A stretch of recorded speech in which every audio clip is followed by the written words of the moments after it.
Okay, so in our packet, we are starting with angle, side, angle. Now, if we take a look at our foldable, does angle, side, angle, is that able to be used as one of our congruency statements? Yes or no? Yes, it is. Okay. So the visual is there for you along with does it work? Does it not work? Okay. So in order to get angle, side, angle, remember how last week we had side, angle, side, and if we made our peace sign, right? We know that that middle angle had to be between the two sides. That was called an included angle. Well, now we are talking about having an included side. All right. So if two angles and an included side, they're talking about a side that lands between the two angles, are congruent two angles and an included side of another triangle, then the two triangles are in fact congruent. So in this case, angle A and angle D would be congruent. Side AB and DE would be congruent, and then angle B and angle E would be congruent, making this triangle ABC is congruent to triangle DEF by angle, side, angle.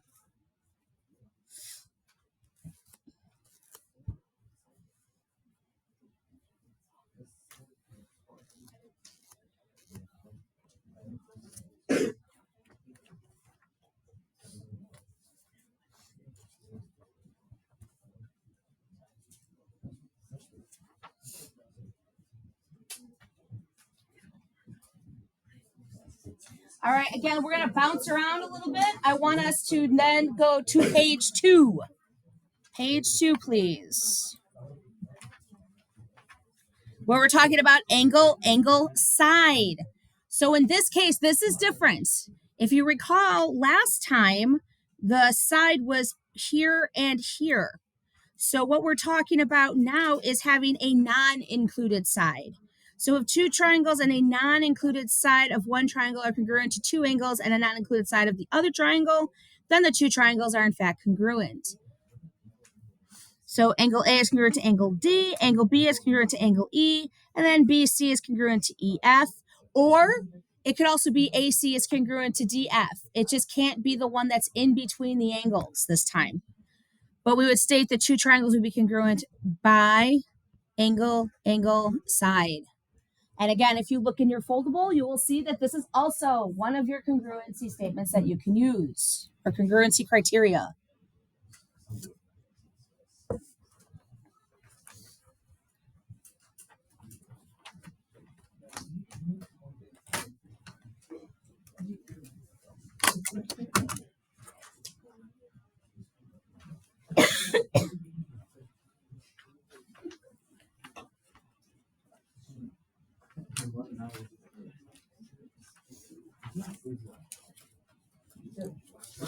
All right, flip the page.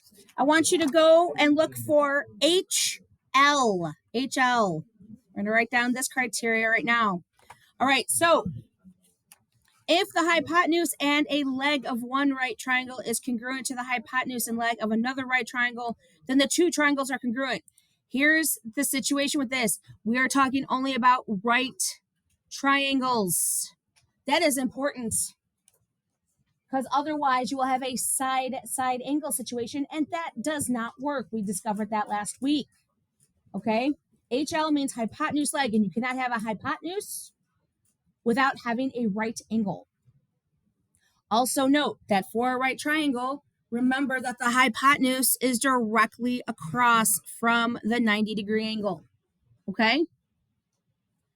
So in this case, if BC is congruent to EF, which is the hypotenuse, and you have AB is congruent to DE, then you know that ABC and DEF are congruent by hypotenuse leg. Only right triangles will work here. I cannot stress this enough. Okay?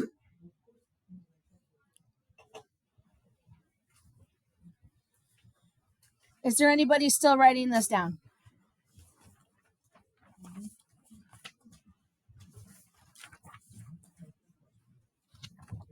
All right, let's head up to our first round of proofwriting. So we're filling in the blank again. All right, so let's take a look at this first proof. So it says SQ bisects angle RQT and RST. We're going to prove that QRS is congruent to triangle QTS. So the first thing is SQ bisects both these angles. That is given to us. But because those bisect, we know that RSQ, so they're talking about this angle right here, is going to be congruent with TQ.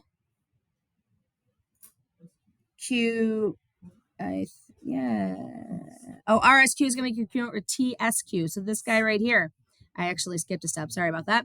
So in this case, we would state that this is happening by what? Who could tell me? Very good. Definition of an angle bisector.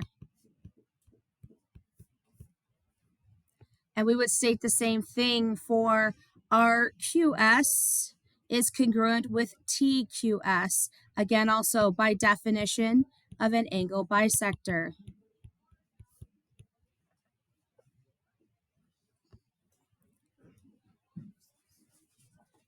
So we're saying that QS is in fact congruent to itself. Who can remind me what property is that? It's the reflexive property. Very good.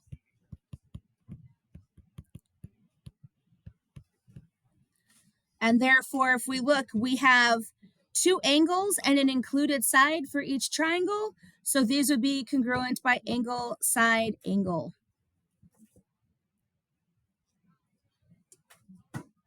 Questions on that? Nope.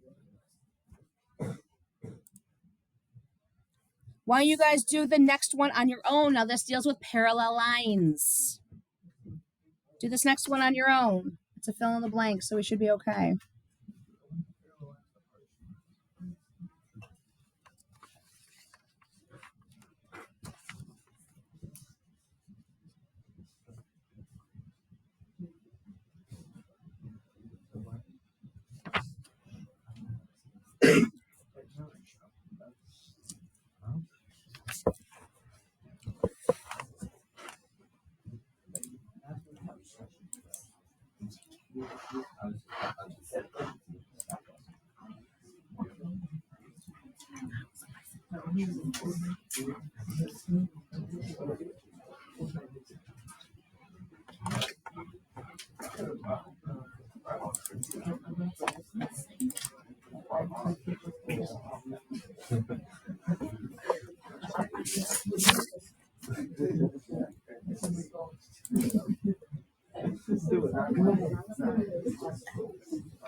Show of hands who's still working on number 2. Okay.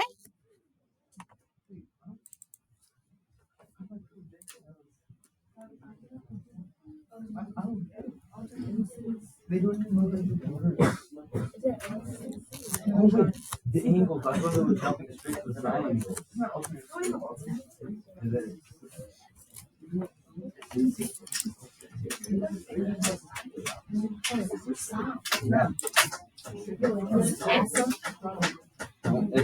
It's this and that. JKL.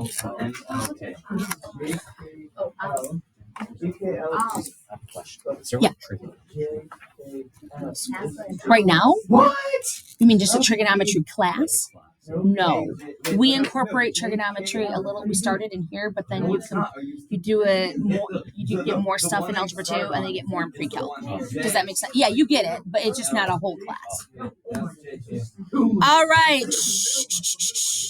All right, let's talk about this. So check out your answers for number 2, please.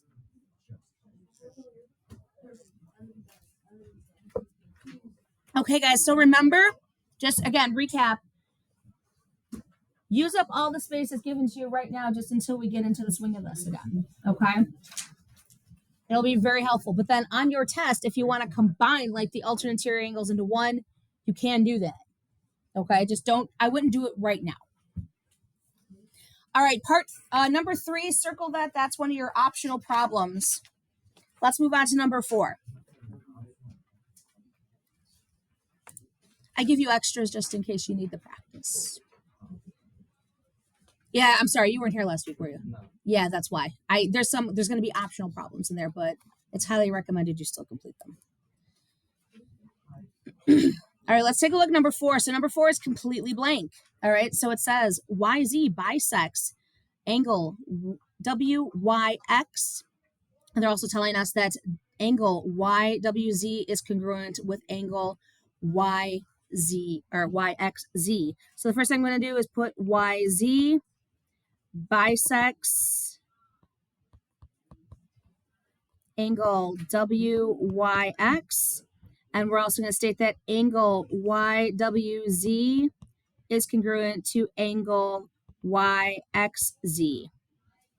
So both of those are given to me.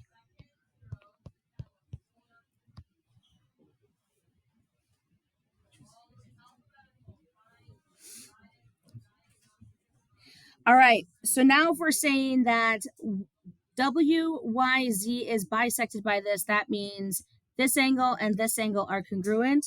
So I'm going to state that angle WYZ is going to be congruent with angle XYZ, and that's by definition of an angle bisector.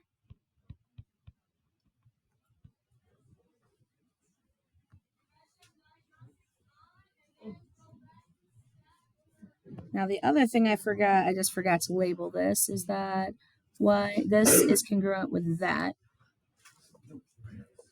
Okay, so now that we have this, we have a few options available to us. The easiest one I see is that YZ is congruent to itself through that reflexive property.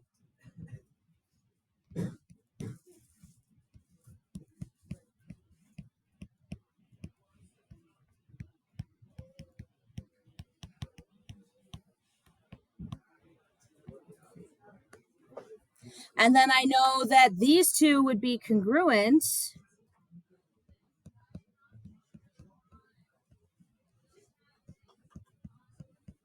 how? Which one's going to be yeah?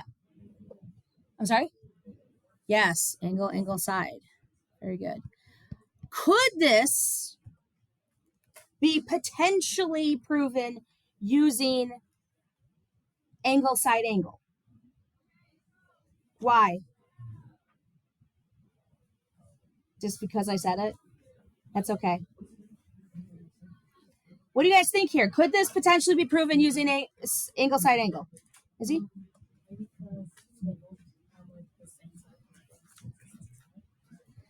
Maybe. Yeah, go ahead.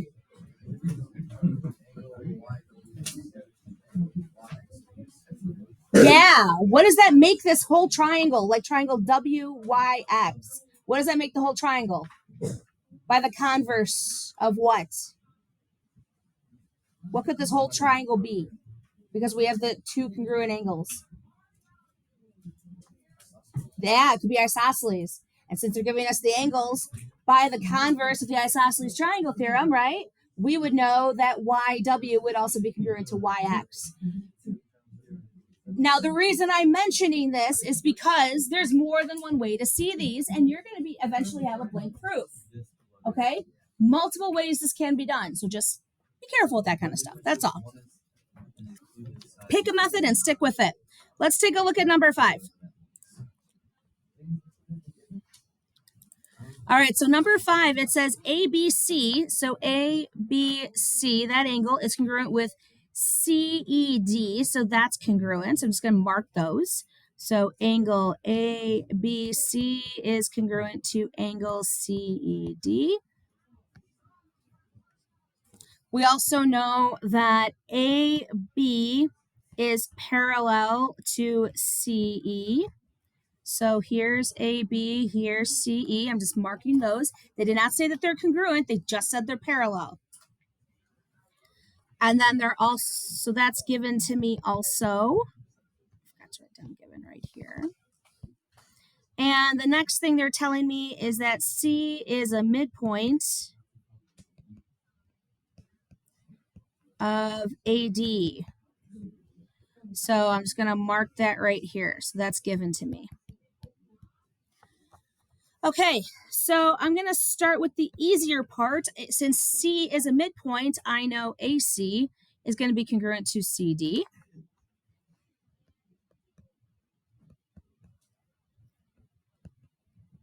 What's the reasoning? Very good.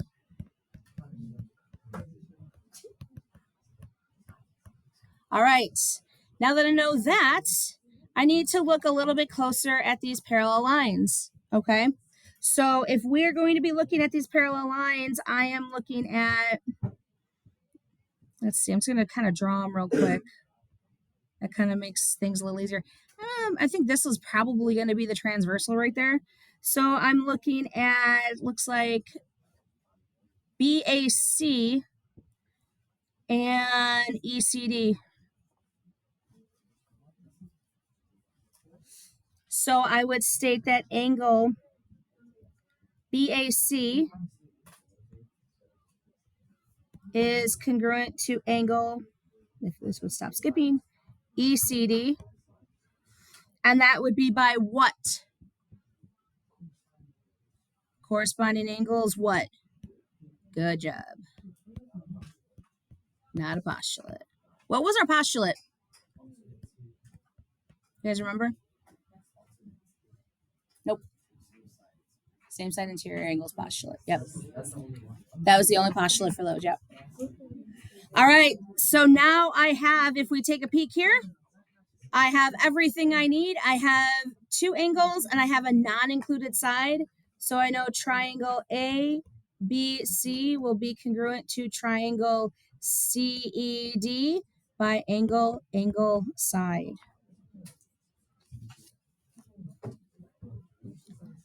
6, I want you to circle as an optional, and I want you to do 7 on your own.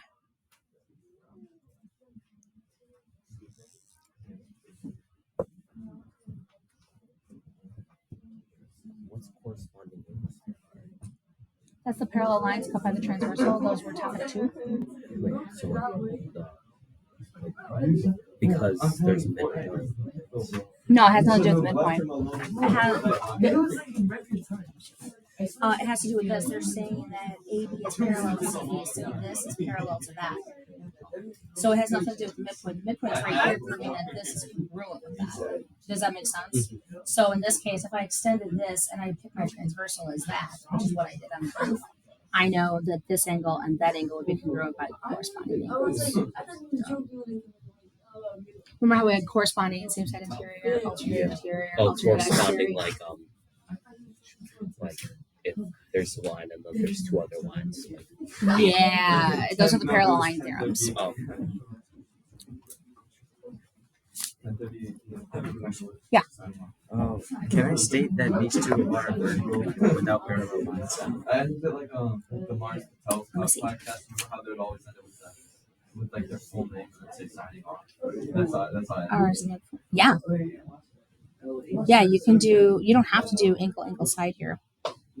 You can, but that's going to change it to. Wait, you don't have parallel lines anyway.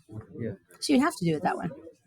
Yeah, you have no. You don't have any proof that Q and S would be congruent. So yeah, you'd have to do it that way. So I have to like state. You're gonna have to state that those are by vertical angles theorem. Yep. I don't remember what it goes. I just remember it being so good. And there was like 3 seasons. So season 3 kind of stuff. That's fine. No, I remember season 1. Let's walk around the room. We would just sit down at our desks and walk into the Mars Patel podcast. We had our little like things, answers we had to write down too. I love that.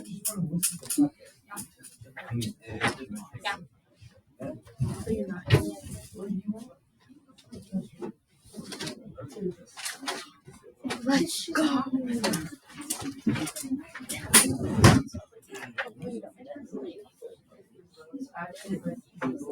Wait, you're not.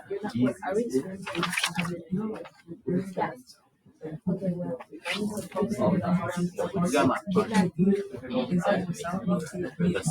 Oh, I hate that. I hate that. I love TV. I'd be freaking out.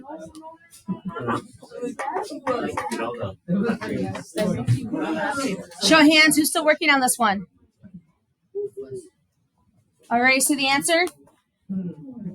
You look, gosh, you look lost. You okay? You sure? Okay. You okay to see the answer? All right, let's check it out. So this was for number 6. No, 7, right? 7. There you go.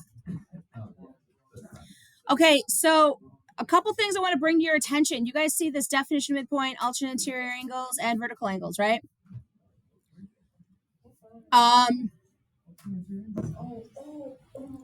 So in this case, you guys had 6 or 7. You guys had 7, right? Yeah. Okay. So in this case, you could have put either of these 3 in either order. It does not matter. Okay. It doesn't matter which one comes first, as long as they are all there before you prove the triangle congruent. Okay.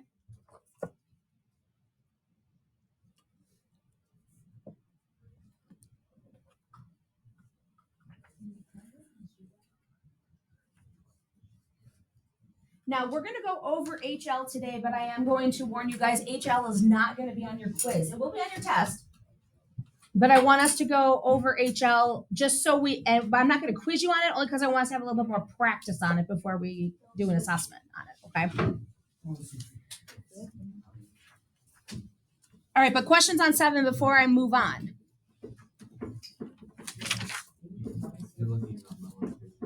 All right, number 1, I want you to try on your own real quick because it's a pretty short one and it's just fill in the blank.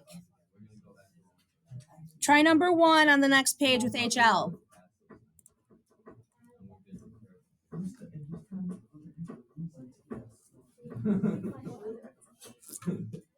Out of the country.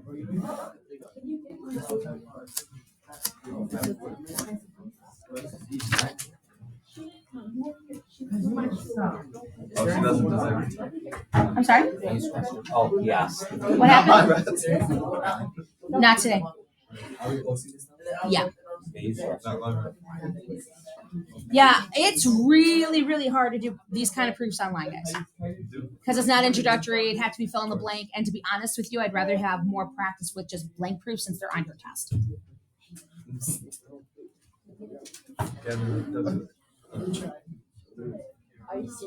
Kevin, don't touch it. She's a mad scientist. She might have experienced it. I can't reach this. Well, your 5th grade birthday party says otherwise. But this year? No. Yes. You had a mad scientist party? Yes. That is so cool. It really was. I used to wear my last coat. That was embarrassing. I would have loved a mad scientist party. If my son ever looked at me and goes, I want to have a mad scientist birthday party, I'm going to look at me like the experiments we would do just with snacks would be crazy. This place that just does like a bunch of random. That is cool. No, okay, they like tore open the cupboard and were having us like play with like the fun stuff. Yeah. All right, who's still working on 1? Are we good? Anybody still working on 1? All right, let's check out 1. So if you take a look here, all right, it should have been given, just your reflexive property, and then you have a hypotenuse and a leg. Now, LMN, what kind of triangle is LMN? Well, there's 2 right triangles that are making up a what? An isosceles triangle. I am trying to kind of, because that stuff is on your quiz, so we are kind of, refreshing. What theorem could be used in order to show that that is an isosceles triangle? We only had two. We had the regular, and then we had the converse. Which one would it be here?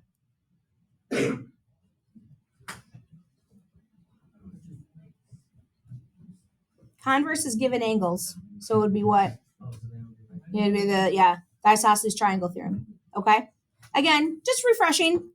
Couldn't hurt for Wednesday, right?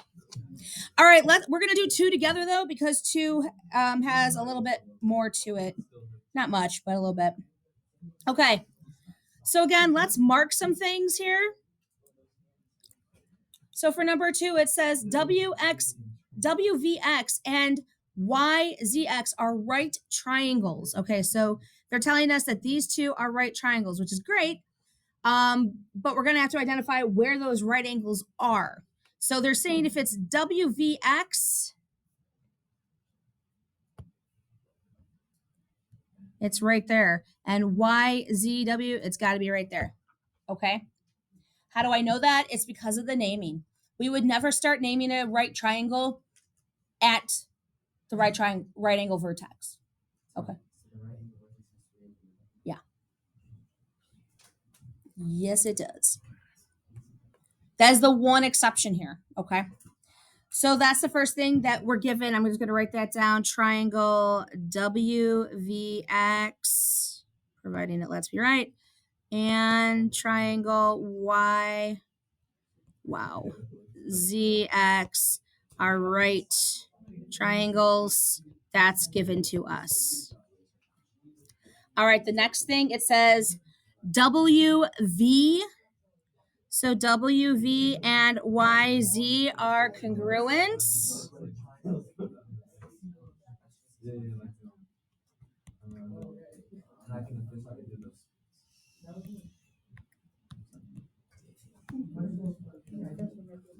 That is given to me also.